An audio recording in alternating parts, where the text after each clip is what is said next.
संस्कृति audio video clear है? एक बार चैट में रिप्लाई करो।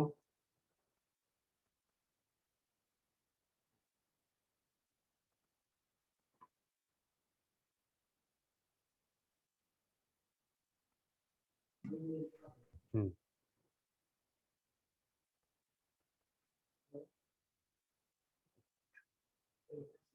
हम्म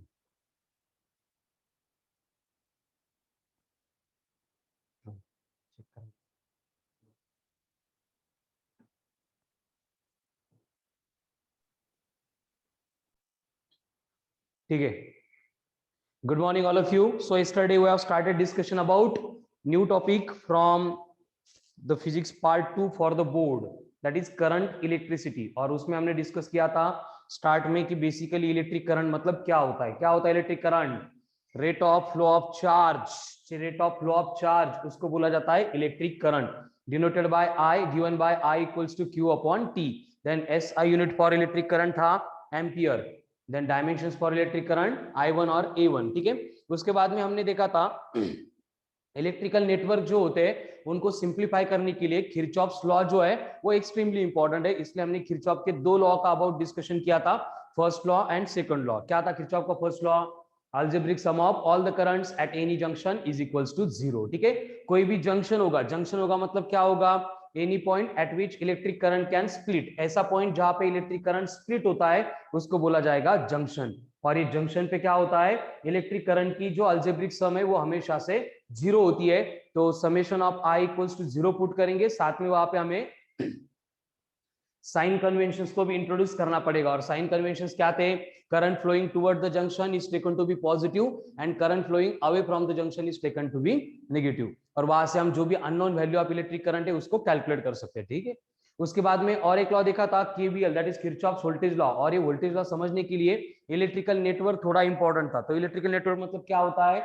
एक अरेंजमेंट है। किसकी अरेंजमेंट है? Of various electrical components connected across source of EMF.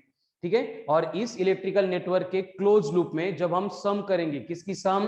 Algebraic sum of potential for all components, that is IR, and algebraic sum for EMF in the circuit, so it will become summation of IR plus summation of E is equals to zero.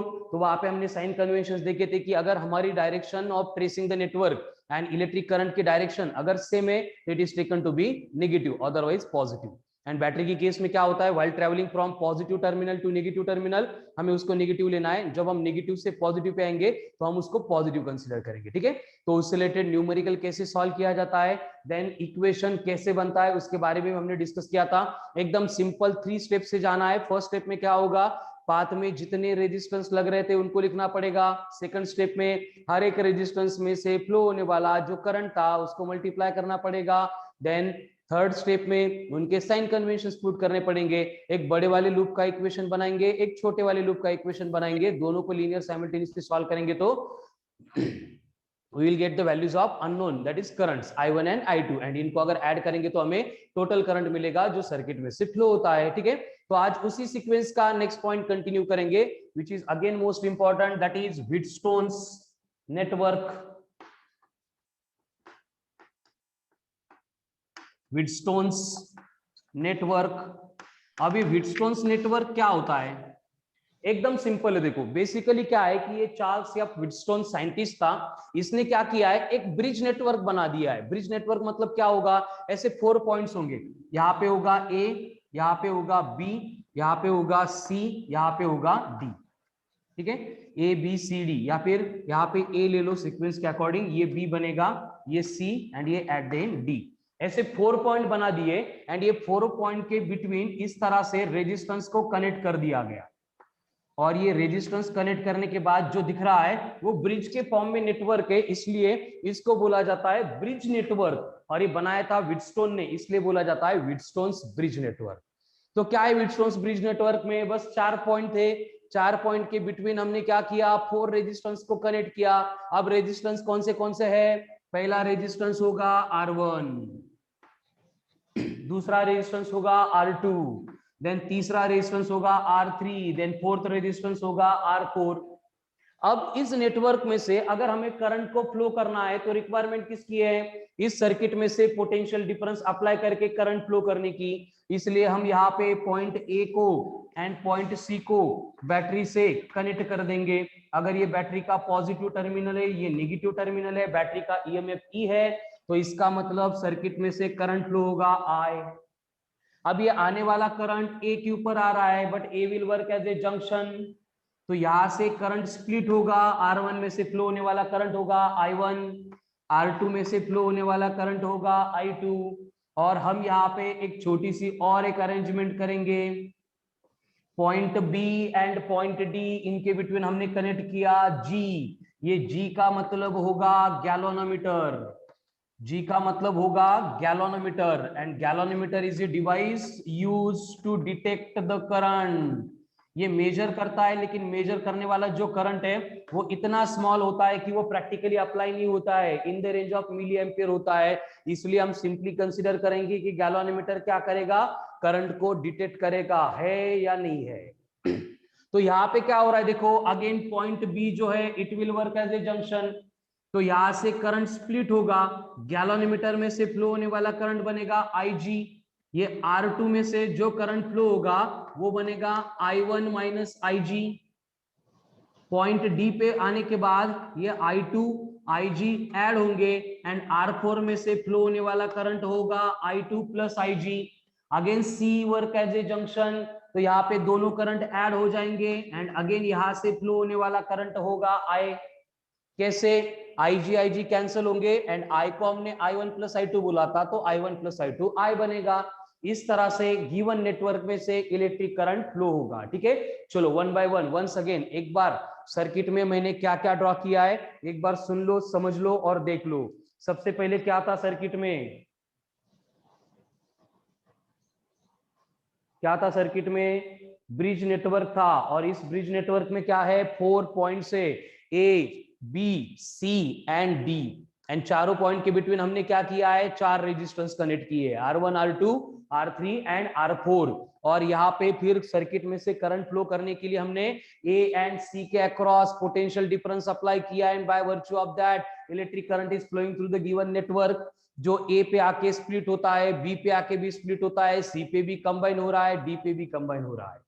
और point B and D के between हमने galvanometer apply किया था। Galvanometer का use क्या है, current को detect करना कि बी में से डी तक करंट फ्लो होता है या नहीं होता है। ठीक है, तो अब हम यहाँ पे क्या करेंगे, जो हमारी कल की कंसेप्ट थी उसको अप्लाई करेंगे, यानी कि किरचॉफ्स लॉ अप्लाई करेंगे। तो यहाँ पे फर्स्ट स्टेप में लिखना पड़ेगा बाय KCL।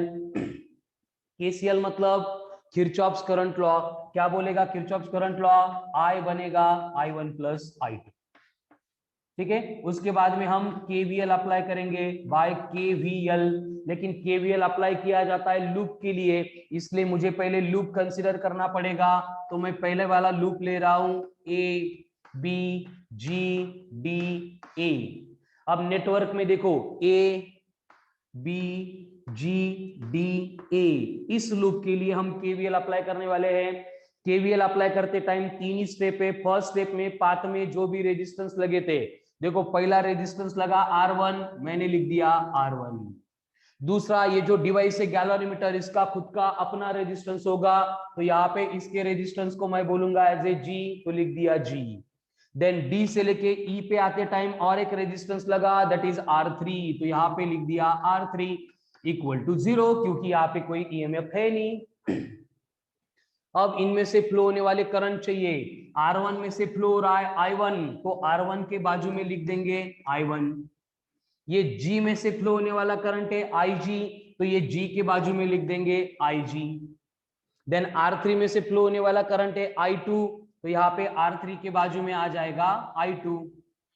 अब यहाँ पे A से लेके B तक, B से लेके D तक करंट की हमारी डायरेक्शन सेम थी, मतलब ये भी निगेटिव ये भी निगेटिव, यहाँ पे डायरेक्शन अपोजिट थी, तो ये बना पॉजिटिव। अब इसको मैं कंसीडर करूंगा इक्वेशन नंबर 1। अभी सेम इक्वेशन में बनाऊंगा दूसरे लूप के लिए, C B G D C। C से लेके C पे मतलब सी से स्टार्ट हो रहा है, सी पे एंड हो रहा है, मतलब ये क्लोज लूप है। देखो बोर्ड पे C B G D C, इस लूप में फिर से वही काम होगा, जो रेजिस्टेंस लग रहे हैं उनको लिखना पड़ेगा। कौन कौन रेजिस्टेंस लगा, R2 लगा, G लगा, R4 लगा। तो यहाँ पे क्या होगा, R2 G R4 equal to 0, क्योंकि हमारे पाथ में कोई बैटरी आ नहीं रही है, हम ईएमएफ को यहाँ पे इंट्रोड्यूस नहीं कर रहे हैं। अब देखो R2 में से फ्लो होने वाला करंट कौन है, ये है I1 माइनस IG, तो यहाँ पे लिखना पड़ेगा I1 minus IG। Then G में से फ्लो होने वाला करंट अगेन कौन है, IG, तो यहाँ पे लिखना पड़ेगा IG। R4 में से फ्लो होने वाला करंट है I2 प्लस IG, तो यहाँ पे लिखना पड़ेगा I2 प्लस IG।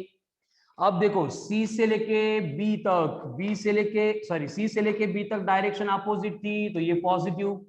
B से लेके D तक डायरेक्शन सेम थी, तो ये निगेटिव। D से लेके C तक डायरेक्शन सेम थी, तो ये निगेटिव। ये बन गया हमारा सेकंड इक्वेशन। ठीक है, चलो डायग्राम स्टेप बाय स्टेप क्या क्या लिखा है एक बार क्रॉस चेक करो। आज हम न्यू पॉइंट डिस्कस कर रहे हैं। कौन सा पॉइंट है, Kirchhoff's current law end voltage law के बाद में व्हीटस्टोन्स नेटवर्क। ये नेटवर्क का बेसिक एप्लीकेशन है, मेजरमेंट ऑफ रेजिस्टेंस, यानी इसका यूज करके हम यहाँ पे रेजिस्टेंस मेजर करने वाले हैं। और रेजिस्टेंस मेजर करने के लिए एक ब्रिज नेटवर्क बनाया गया है, जिसमें क्या था, 4 पॉइंट्स थे ABCD, जिनके अक्रॉस 4 रेजिस्टेंस कनेक्ट किए, R1 R2 R3 R4। A and C के अक्रॉस कनेक्ट कर दिया गया potential difference, B and D के अक्रॉस कनेक्ट किया है गैल्वानोमीटर को। और फिर जो करंट की डायरेक्शंस थी वो डायग्राम में शो करने के बाद यहाँ पे हमने KCL एंड KVL अप्लाई करके दोनों इक्वेशंस बना दिए। लेकिन यहाँ पे एक कंडीशन है, सिर्फ ये इक्वेशन बनाने से हम करंट को कैलकुलेट नहीं कर सकते, हम रेजिस्टेंस को कैलकुलेट नहीं कर सकते। यहाँ पे हमें नेटवर्क को क्या करना पड़ता है, बैलेंस करना पड़ता है। नेटवर्क अगर बैलेंस्ड है तभी हम यहाँ पे व्हीटस्टोन की कंडीशन अप्लाई करते हैं। और ये बैलेंसिंग के लिए कंडीशन होती है, potential at B must be equal to potential at D, यानी B एंड D का पोटेंशियल जब तक सेम नहीं होता है नेटवर्क बैलेंस नहीं होगा। एंड हम ये व्हीटस्टोन्स के नेटवर्क की कंडीशन अप्लाई नहीं करते। अगर दोनों पॉइंट का पोटेंशियल सेम हो गया मतलब दोनों में से करंट फ्लो ही नहीं होगा, यानी कि यहाँ पे हमें IG 0 बनेगा। अगर यहाँ पे IG 0 मिल गया इसका मतलब क्या होगा, ये जो इक्वेशंस थे इनको मॉडिफाई करना पड़ेगा। ये जो है IG 0 बन गया। अगर IG 0 बन जाएगा तो IG 0 बनने से क्या होगा वो मैं आगे के इक्वेशंस में यहाँ पे एक्सप्लेन करूंगा, बट उससे पहले इसका स्क्रीनशॉट ले लो, फिर मैं डायग्राम रब करने वाला हूं। Come on fast.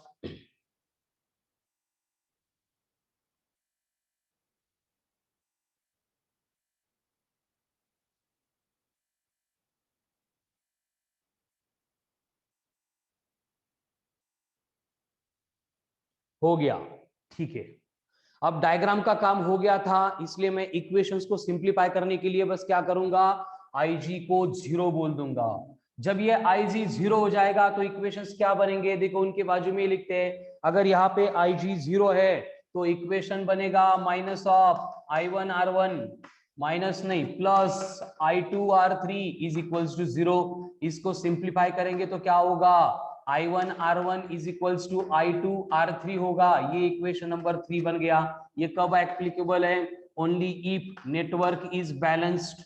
अगर नेटवर्क बैलेंस्ड होता है तभी हम ये कंडीशन अप्लाई कर सकते हैं। आगे सेकंड इक्वेशन में भी अगर IG को 0 पुट कर देंगे तो ये बनेगा I1 R2 ये तो 0 हो जाएगा एंड ये बनेगा minus of I2 R4 equal to 0।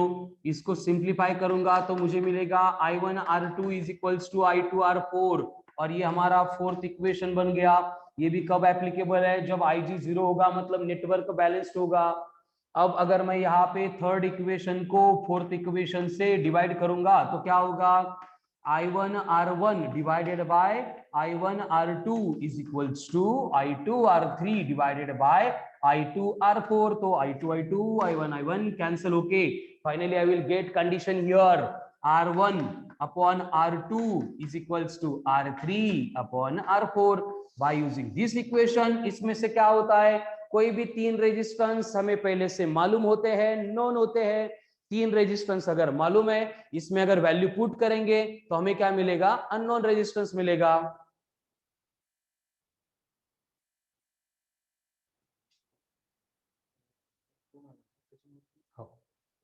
ठीक है, हमें क्या मिलेगा, रेजिस्टेंस मिलेगा अननोन। क्लियर है सबको? कमन फास्ट, एक बार चार्ट में कमेंट करो। चलो कमन फास्ट फटफट।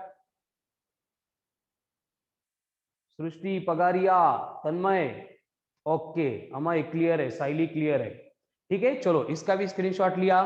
देखो कितना सिंपल है, बहुत इंपॉर्टेंट है। इसके ऊपर कंपलसरी न्यूमेरिक आने वाला है 2 मार्क का, इसलिए इसको अपन बहुत ज्यादा डिटेल में देख रहे थे। व्हीटस्टोन्स नेटवर्क में क्या था, बस 4 पॉइंट थे, 4 रेजिस्टेंस थे, और उसमें कंडीशन आती है R1/R2 इक्वल्स टू R3/R4। यानी कि अगर कोई भी एक रेजिस्टेंस हमें अननोन दिया है और उसको कैलकुलेट करना है, 3 रेजिस्टेंस नोन दिए, तो हम सिंपली क्या करेंगे, उसमें ये वैल्यूज, मतलब इस इक्वेशन में वो वैल्यूज पुट करेंगे। ठीक है, जैसे कि फॉर एग्जांपल आपको यहाँ पे बोला गया है कि 3 रेजिस्टेंस कनेक्ट किए थे, जिसमें R1 था 20 ओहम, R2 था 40 ओहम एंड R4 था 100 ओहम। तो नेटवर्क अगर बैलेंस था तो R3 की वैल्यू कितनी होगी? चलो कमेंट फास्ट सॉल्व करेंगे एवरीवन, एकदम सेकंड स्टैंडर्ड का क्वेश्चन है। I want answer from everyone, comment fast. चलो आयुष, यश, आंसर बोलो। आदेश 50,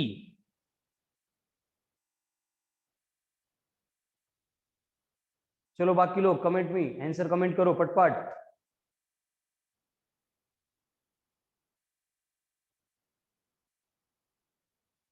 वेंकटेश, यश, तन्मय, चलो आंसर कमेंट करो। 50 50 50 50 आएगा। चलो देखते हैं। R1/R2 upon sorry equals to R3/R4, इतना ही करना है। R1 कितना है 20, R2 कितना है 40, और R3 हमें निकालना है। R4 अगर 100 है तो ये 1, ये 2, ये 2, ये 50 एंड 50 इधर मल्टीप्लाई होके R3 बना 50 ओहम। यानी सबके आंसर्स करेक्ट है। इस तरह से एक एक मार्क का न्यूमेरिकल आ सकता है, जिसमें हमें क्या करना है, अननोन रेजिस्टेंस कैलकुलेट करने हैं। ठीक है, चलो अभय का भी आंसर आ गया, वेरी गुड, 50 करेक्ट है। तो ये था व्हीटस्टोन्स नेटवर्क। तो आगे हम क्या करेंगे, इसी कंसेप्ट को कंटिन्यू करेंगे। व्हीटस्टोन्स के नेटवर्क का जो काम था अननोन रेजिस्टेंस कैलकुलेट करने का, वही हम नेक्स्ट पढ़ेंगे। लेकिन प्रॉब्लम क्या था, ये व्हीटस्टोन्स का नेटवर्क बनाने का सेटअप, देन कैलकुलेशन करने के लिए थोड़ा सा इतना मतलब यूजर फ्रेंडली नहीं था, प्रॉब्लम आ रहे थे, डिफिकल्टी आ रहे थे। इसलिए हमने क्या किया, व्हीटस्टोन्स नेटवर्क को मॉडिफाई किया। एंड जो व्हीटस्टोन्स नेटवर्क का मॉडिफिकेशन है उसको बोला जाता है व्हीटस्टोन्स मीटर ब्रिज।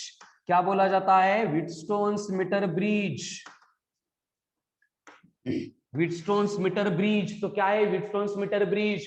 पहला पॉइंट आएगा, it is the modification of, ये मॉडिफिकेशन है, it is the modification of Wheatstone's network. ये व्हीटस्टोन के नेटवर्क का मॉडिफिकेशन है। मतलब जो काम व्हीटस्टोन्स नेटवर्क कर रहा था, जैसा काम व्हीटस्टोन्स नेटवर्क कर रहा था वही काम एंड वैसा ही काम ये मीटर ब्रिज करेगा, बट हम एक्सपेरिमेंटल सेटअप को थोड़ा सा मॉडिफाई करेंगे। अब मॉडिफिकेशन कैसे होता है, 1 बाय 1 मैं डायग्राम ड्रॉ करूंगा, साइमल्टेनियसली कंस्ट्रक्शन बोल दूंगा। आपको ये बुक में भी रीड करना है और इसके नोट्स भी बनाने। सबसे पहले ये मीटर ब्रिज में आती है एक वायर।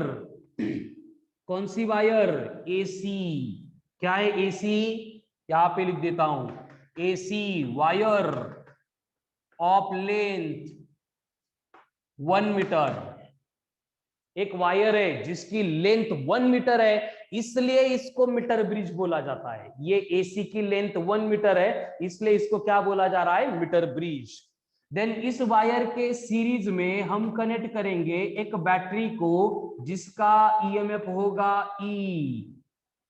ई मतलब क्या हो गया फिर? ई मतलब बन गई battery of EMF E.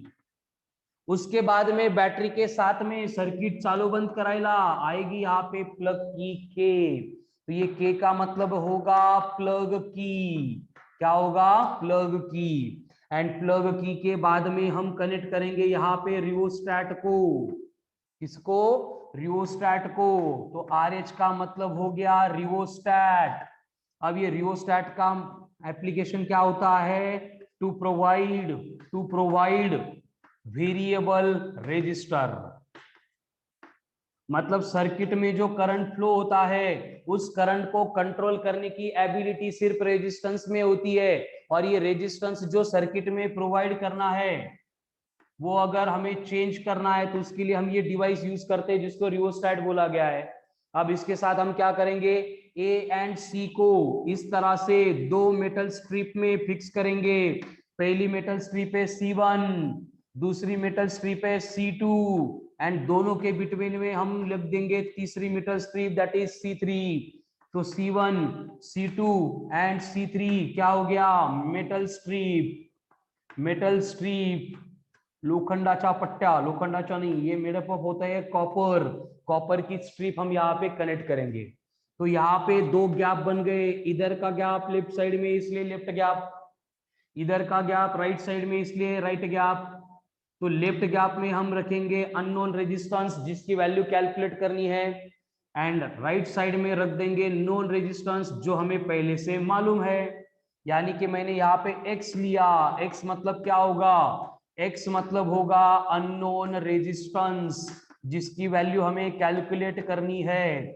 r का मतलब क्या होगा, r का मतलब होगा नोन रेजिस्टेंस जो हमें पहले से मालूम है, नोन रेजिस्टेंस। अब हम ये AC के नीचे पैरेलल में इस तरह की एक मीटर स्केल प्लेस कर देंगे। मीटर स्केल, मीटर स्केल का मतलब क्या होता है, जिसकी लेंथ 1 मीटर है, और इसका काम क्या होगा, जब यहाँ पे नेटवर्क बैलेंस होगा उस बैलेंस पॉइंट का डिस्टेंस कैलकुलेट करना। कैसे, अब देखो ये C3 में मैं यहाँ पे एक पॉइंट B बना दूंगा जिसको गैलोनोमीटर से कनेक्ट करके, ये गैलोनोमीटर कनेक्टेड होगा to the K dash. G का मतलब कौन है, फिर से गैलोनोमीटर, और गैलोनोमीटर का काम होता है करंट को डिटेक्ट करना। K डैश को बोला जाता है स्लाइडिंग जॉकी। स्लाइडिंग जॉकी मतलब जिसको हम हाथ में पकड़ के क्या कर सकते हैं, वेरियस पॉइंट को टच कर सकते हैं, और जिस पॉइंट पे गैलोनोमीटर जीरो डिफ्लेक्शन शो करेगा वो पॉइंट होगा D।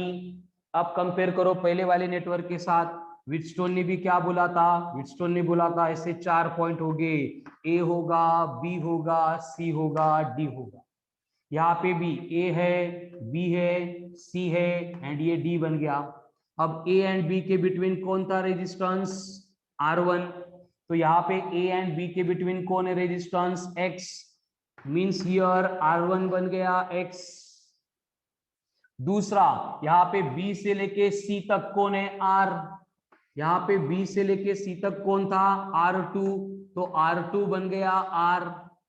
अब A एंड D के बिटवीन अगर ये लेंथ हमने मेजर की है, इसकी लेंथ अगर LX है, और ये C एंड D के बिटवीन की लेंथ अगर LR है, तो यहाँ पे क्या होगा कि ये R3 मतलब बनेगा कि ये LX इतनी लेंथ की जो वायर है, मतलब A से लेके D तक, इसका जो रेजिस्टेंस होगा वो R3 बनेगा।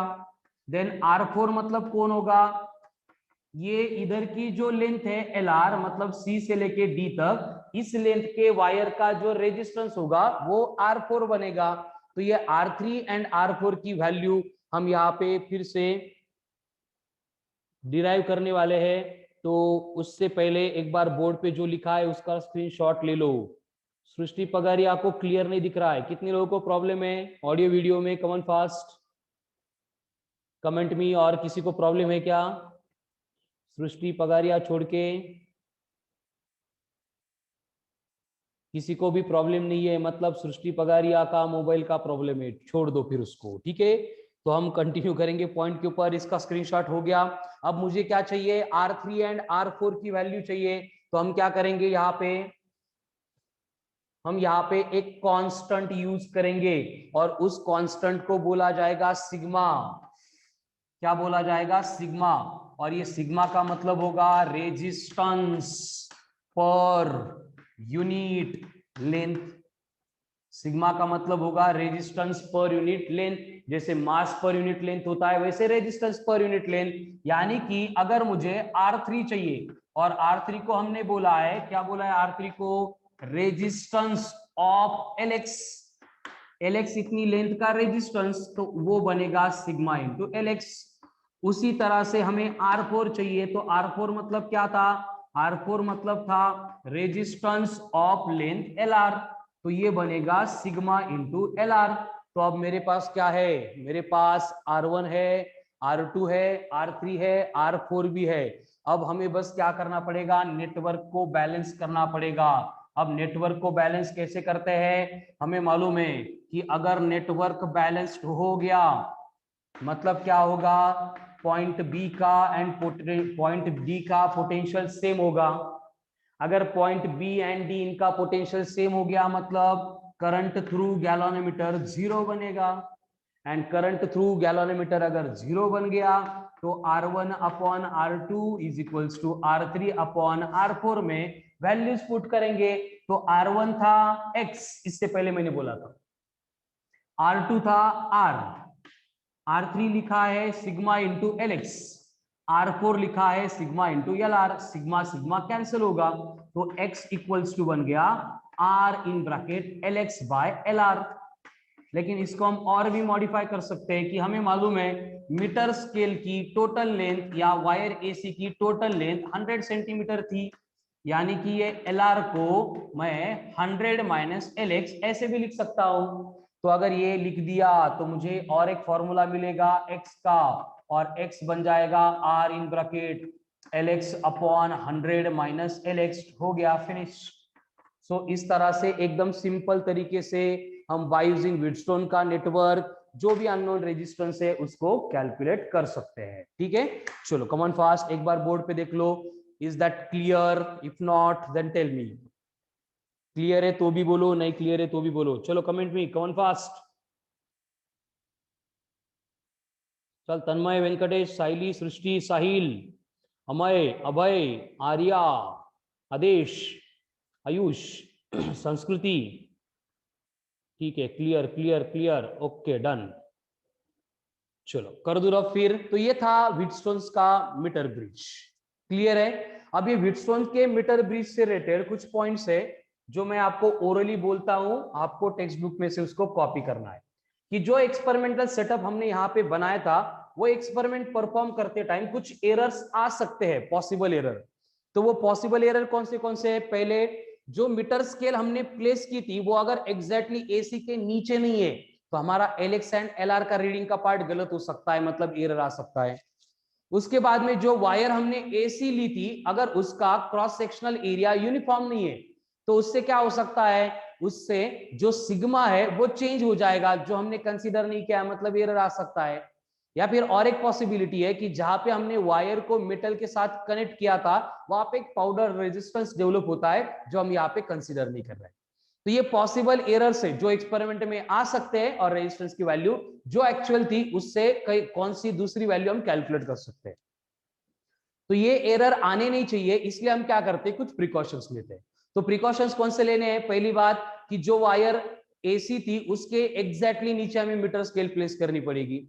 दूसरा, जो वायर हमने मार्केट से परचेस की थी उसका एरिया क्रॉस सेक्शन यूनिफॉर्म होना चाहिए। तीसरा, हम ट्राई करेंगे कि जो नल पॉइंट है मतलब D का डिस्टेंस है वो सेंटर के आसपास होना चाहिए, मतलब 33 से ज्यादा एंड 66.67 से कम। ये अगर हो गया मेंटेन तो वहां पे जो भी पॉसिबल एरर से हम उनको ओवरकम कर सकते हैं। ठीक है, तो ये था व्हीटस्टोन्स नेटवर्क। तो ये व्हीटस्टोन्स नेटवर्क जो है, Wheatstone's network is also called as zero deflection method और null deflection method। मतलब जो गैल्वेनोमीटर था वो यहाँ पे जीरो का डिफ्लेक्शन या फिर नल डिफ्लेक्शन शो करता था, इसलिए इस मेथड को जीरो डिफ्लेक्शन मेथड और नल डिफ्लेक्शन मेथड बोला जाता है।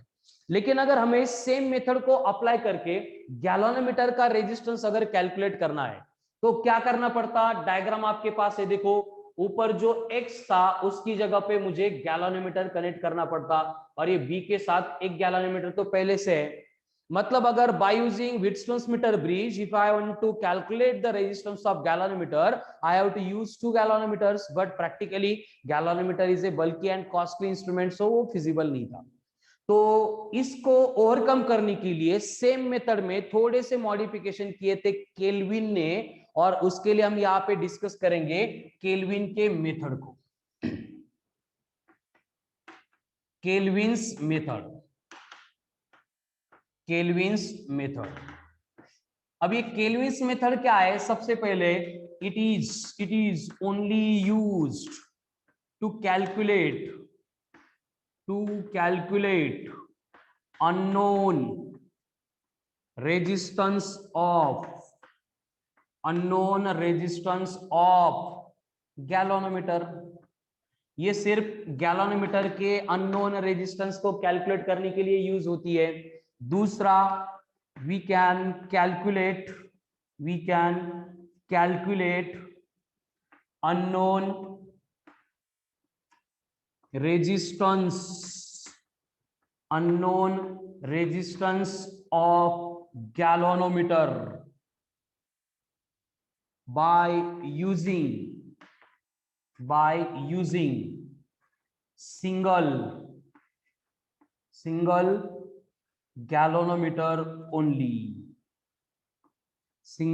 galvanometer only। और एक बात, ये जो केल्विन्स मेथड है इसको बोला जाता है as a equal deflection method. क्यों? ये लास्ट वाला पॉइंट आपको अभी समझ में आएगा, ठीक है। इसको क्या बोला जाता है? Equal deflection method. यानी कि केल्विन्स मेथड से पहले जो व्हिटस्टोन्स का मीटर ब्रिज था उसमें क्या हो रहा था कि गैलोनोमीटर जो है वो नल डिफ्लेक्शन शो कर रहा था। यहाँ पे क्या होगा? गैलोनोमीटर क्या करेगा? इक्वल डिफ्लेक्शन शो करेगा, ठीक है। चलो स्क्रीनशॉट ले लिया इसका। अब ये केल्विन्स मेथड क्या है वो हम एक्चुअली यहाँ पे देखेंगे। मैंने पहले क्लियर किया है कि इसका एप्लीकेशन क्या है, only to calculate unknown resistance of galvanometer. मैं अगर गैलोनोमीटर मैन्युफैक्चर करने की कंपनी बना रहा हूं और उसकी अगर मुझे गैलोनोमीटर का रेजिस्टेंस चाहिए तो मैं ये केल्विन्स मेथड को फॉलो करने वाला हूं, ठीक है। तो केल्विन्स मेथड में क्या होगा? बाकी पूरा एक्सपेरिमेंटल सेटअप सेम होगा, मतलब वैसे ही। इट कंसिस्ट ऑफ वायर, कौन सी wire? AC connected in series with battery of EMF E, plug की K and rheostat RH। अब इनकी सबकी मीनिंग मैंने लिख के दी थी, I will not repeat it। Then A and C are fixed with two metal strips C1 and C2। In the gap of two metal strip, another metal strip C3 is placed।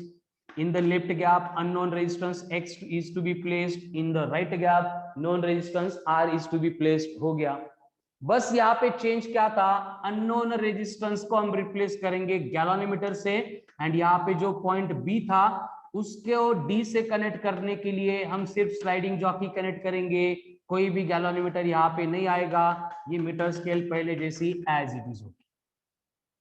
यहाँ पे कोई भी confusion नहीं था, कोई भी change नहीं था। आगे मैं जो बोलने जा रहा हूं वो ध्यान से सुनो। इस मेथड में हमने बी से लेके डी तक कोई गैलोनोमीटर कनेक्ट नहीं किया है।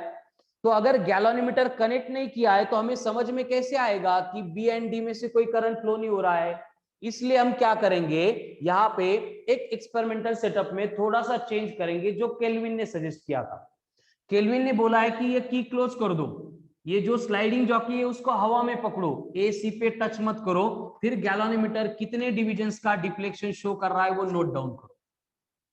अब आगे क्या होगा कि मतलब जब B एंड D यहाँ पे कनेक्टेड नहीं थे तो इनमें से कोई भी करंट फ्लो नहीं हो रहा था, इसलिए गैलोनोमीटर 10 डिवीजन का डिफ्लेक्शन शो कर रहा था। अभी मैं क्या करूंगा, इस स्लाइडिंग जॉकी को A से लेके C तक वेरियस पॉइंट पे टच करूंगा तो मुझे इसके ऊपर एक ही पॉइंट मिलेगा जिस पॉइंट पे गैलोनोमीटर फिर से डिफ्लेक्शन 10 डिवीजन का शो करेगा। यानी देखो, डी को टच करने से पहले 10 डिवीजन, डी को टच करने के बाद भी 10 डिवीजन, यानी दोनों टाइम डिविजन्स इक्वल हो गए, इसलिए बोला जाता है इक्वल डिफ्लेक्शन मेथड। एंड ये डिफ्लेक्शन इक्वल है, इसका मतलब अभी यहां से कोई करंट ही नहीं फ्लो हो रहा है।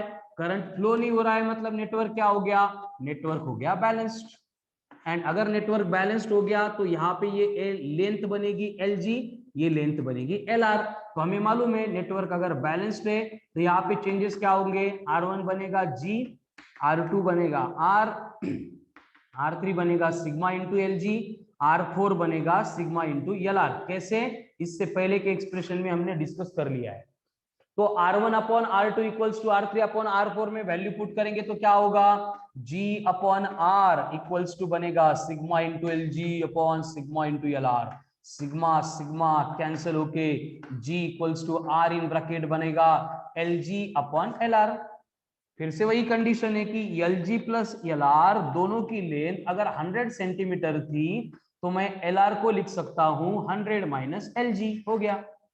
अब अगर मैंने LR को 100 माइनस LG लिख के यहाँ पे पुट कर दिया तो G कितना बन गया, G बन गया R in bracket LG upon 100 minus LG।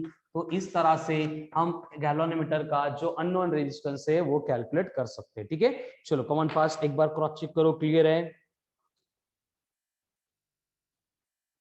Yes और नो?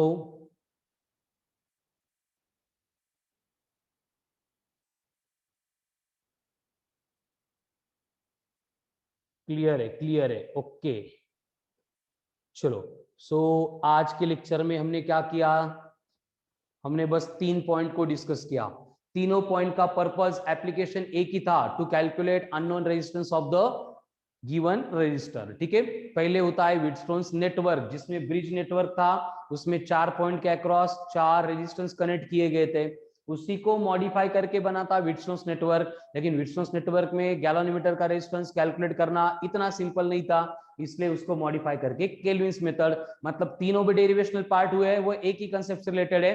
कंपलसरी तीनों पार्ट के ऊपर 101%, बोर्ड तो छोड़ो रिमेनिंग हर एक एग्जाम में क्वेश्चन आता ही आता है, इसका मतलब बोर्ड में भी कंपलसरी आने ही वाला है। ठीक है, थ्योरेटिकल पार्ट प्रिपेयर करना है, जितने सॉल्व एग्जांपल से बेस्ड ऑन दिस वो एग्जांपल सॉल्व करने हैं। बाकी नेक्स्ट लेक्चर में हम इसकी जो न्यूमेरिकल से वो डिस्कस करेंगे, एंड अब जो रिमेनिंग पार्ट बचा है पोटेंशियोमीटर एंड ऑल दैट वो कल के लेक्चर में हम कंप्लीट करेंगे। ठीक है, तो आज का वर्क कंप्लीट करो। बस 4 लोग हैं जो मुझे वर्क कंप्लीशन के बाद में रिपोर्टिंग कर रहे हैं। देखो ध्यान से सुनो, अगर आप यहाँ पे प्रॉपर जो बोला जा रहा है वो वर्क नहीं करेंगे आपको प्रॉब्लम होने वाला है। एग्जाम जैसे पास में आती है आपको लगता है कि सर ने मेरे डाउट सॉल्व करनी चाहिए, मुझे टाइम देना चाहिए, लेकिन मैं पहले स्ट्रिक्ट वार्न कर रहा हूं कि जिनके अभी सबमिशन मेरे पास रहेंगे पर डे के, उनके मैं बाद में डाउट्स क्लियर करूंगा। बाद में फिर आप कुछ भी कर लो, अगर अभी वर्क नहीं करेंगे तो बाद में मैं टाइम नहीं दूंगा। ठीक है, तो 4 लोग प्रॉपर वर्क कर रहे हैं, वो सेंड कर रहे हैं। 1-2 टॉपिक के बाद में मैं बोर्ड की बैच में से बाकी लोगों को रिमूव भी कर दूंगा। ठीक है, फिर आप आपका देख लो। ठीक है, यहाँ पे लेक्चर करके अगर वर्क करेंगे तभी आउटपुट आएगा, एंड आपको अगर रिलैक्स रहना है तो वो आप डिसाइड कर लो। ठीक है, सो आज के लिए इतना ही सफिशिएंट है। Thank you.